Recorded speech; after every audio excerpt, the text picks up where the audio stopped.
Assalamualaikum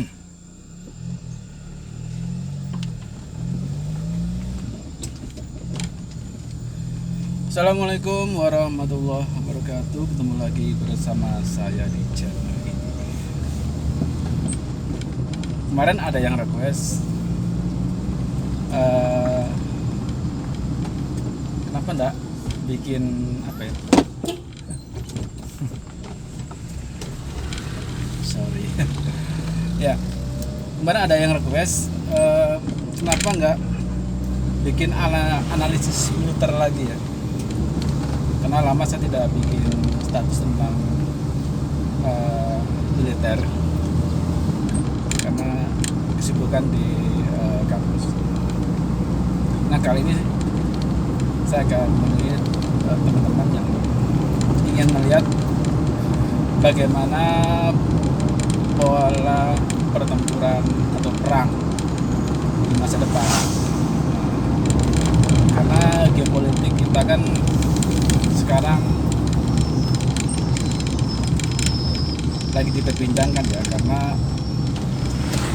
dalam beberapa waktu lalu beberapa media di dunia rata-rata ya memberitakan tentang Indonesia yang akan mengakuisisi beberapa alutsista yang sangat pasti bikin di kawasan Asia ini, kata orang di netizen tuh ketar-ketir ya. Karena apa? Karena kita sempat ditawari oleh Amerika Serikat untuk mengakuisisi pesawat tempur generasi terbaru dari varian F-15EX. Nah, itu kan varian yang cukup bagus ya, yang depan akan digunakan oleh Angkatan Udara Amerika Serikat. Dan kita akan kedatangan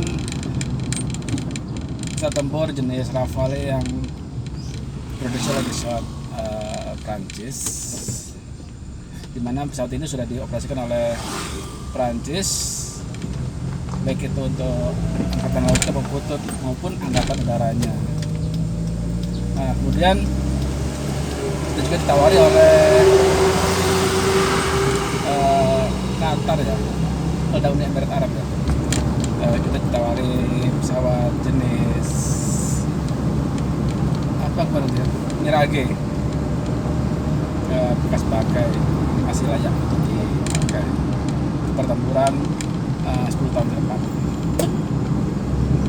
Nah, jadi kekuatan ini menjadi salah satu barometer bagi negara-negara kawasan untuk bisa memperhitungkan tingkat kesiapan dari operasional angkatan udara kita, di mana saat ini negara kita diperkuat oleh keluarga dari Sukhoi Su-27 dan Su-30. Nah, sementara ini masih jadi heavy fighter kita udara selain F-16 Victory Falcon dan Hawk. Dan juga kita punya varian Golden Eagle sebagai varian pesawat latih lanjut ya, atau gladi tempur. Nah, dalam situasi ini banyak negara-negara sekitar kita yang sudah memprediksi bahwa kemampuan TNI udara atau TNI Angkatan Udara kita selangkah lebih maju setelah Australia, setelah Singapura di kawasan Asia ini, Asia Tenggara ya. Dan untuk model pertempuran ke depan ya, kita belajar dari bagaimana operasi militer Rusia di Ukraina, yang mana dengan mengawali operasi dengan penyerbuan dengan rudal-rudal presisi di instalasi militer Ukraina selama beberapa pekan, ternyata belum bisa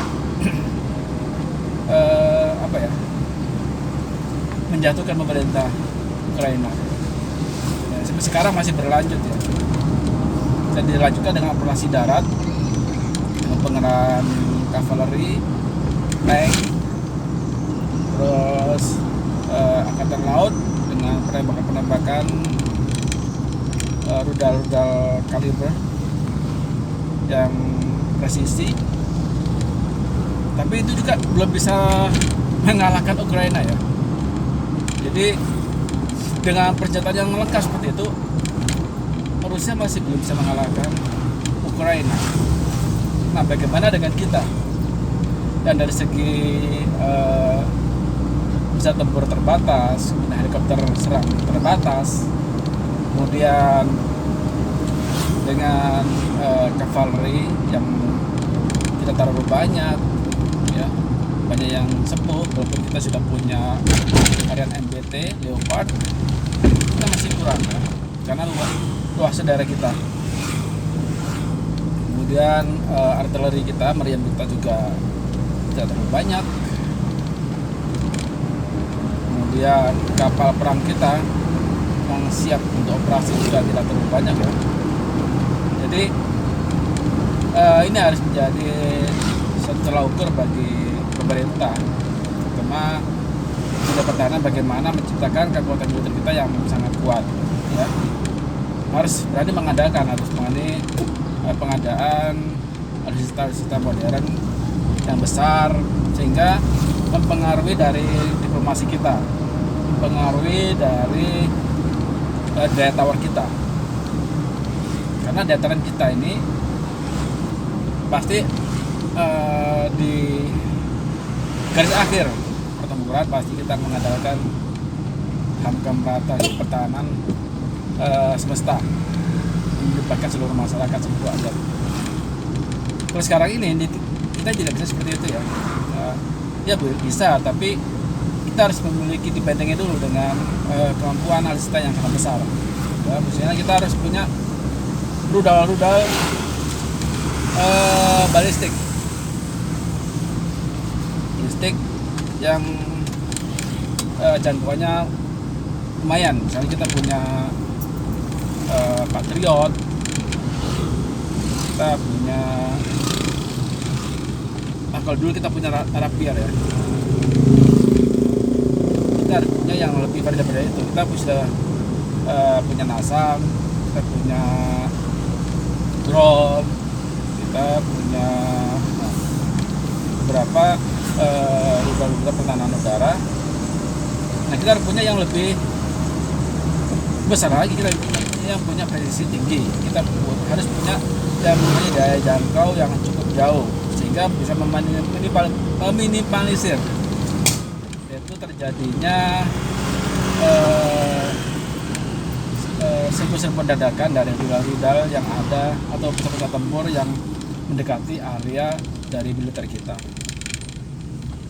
Nah, itu menjadi sesuatu yang harus dipikirkan ya ke depan. Karena kita ke depannya tidak hanya mengandalkan gerilya ya, kita banyak hutan. Karena sistem pertempuran sekarang itu sistem pertempuran rudal. Nah, jadi perang rudal. Nah, setelah rudal selesai baru muncul serangan darat. Ya, apalagi kita areanya area negara kepulauan ya. Jadi angkatan laut kita harus kuat, angkatan udara kita harus kuat. Karena dua angkatan ini yang mengcover seluruh ruang udara dan laut. Ya. Kalau darat itu kemampuan juga harus besar, tapi untuk pertahanan di darat. Tapi kalau di udara, laut itu sangat vital. Jadi kalau udara kita sudah dikuasai oleh musuh, selesai angkatan darat. Ya. Karena akan dihujani bom dari udara. Ya. Makanya angkatan udara kita harus kuat. Nah, tempur juga harus dibekali dengan peluru-peluru atau rudal yang presisi. Misalnya kita punya AIM-120 yang kelas terbaru, jadi bisa minimalisir pesawat tempur yang akan mendekati atau perang udara itu atau perang antar pesawat tempur itu bisa dimenangkan. Dan kapal-kapal perang kita harus juga dibekali dengan sistem pertahanan diri yang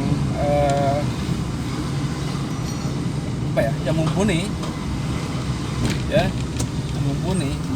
Jadi kita harus semua kapal perang kita harus dilengkapi dengan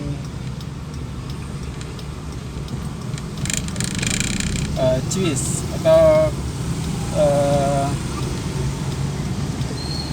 yang otomatis untuk pertahanan dirinya kapalnya perang. Kemudian kapal perang kita harus dilengkapi dengan rudal-rudal penghancur pertahanan darat atau pertahanan pantai. Kemudian harus disertai dengan rudal untuk bisa menghalau pesawat tempur. Nah, seperti itu. Jadi intinya kekuatan kita harus kuat di darat, di laut dan udara. Karena posisinya vital sekali ya untuk pertempuran di masa depan. Nah, kita bayangkan ya bagaimana Rusia ya dengan kapal-kapal perangnya sangat canggih walaupun itu usianya sudah tua, terus persenjataannya juga sangat canggih, lengkap dengan rudal besar, tapi bisa dikecoh, bisa dihancurkan atau bisa tenggelamkan oleh pasukan Ukraina ya.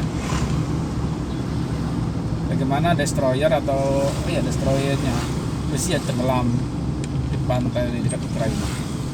Nah, ini menjadi salah satu lautan bagi kita supaya bagaimana kapal-kapal perang kita ini dilengkapi dengan sistem pertahanan diri yang mumpuni, sehingga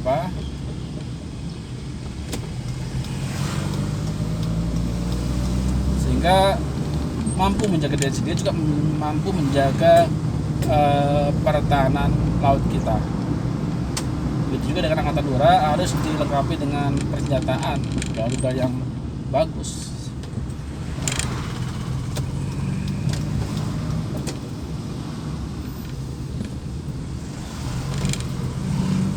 Jadi intinya ke depan itu perang rudal intinya ya.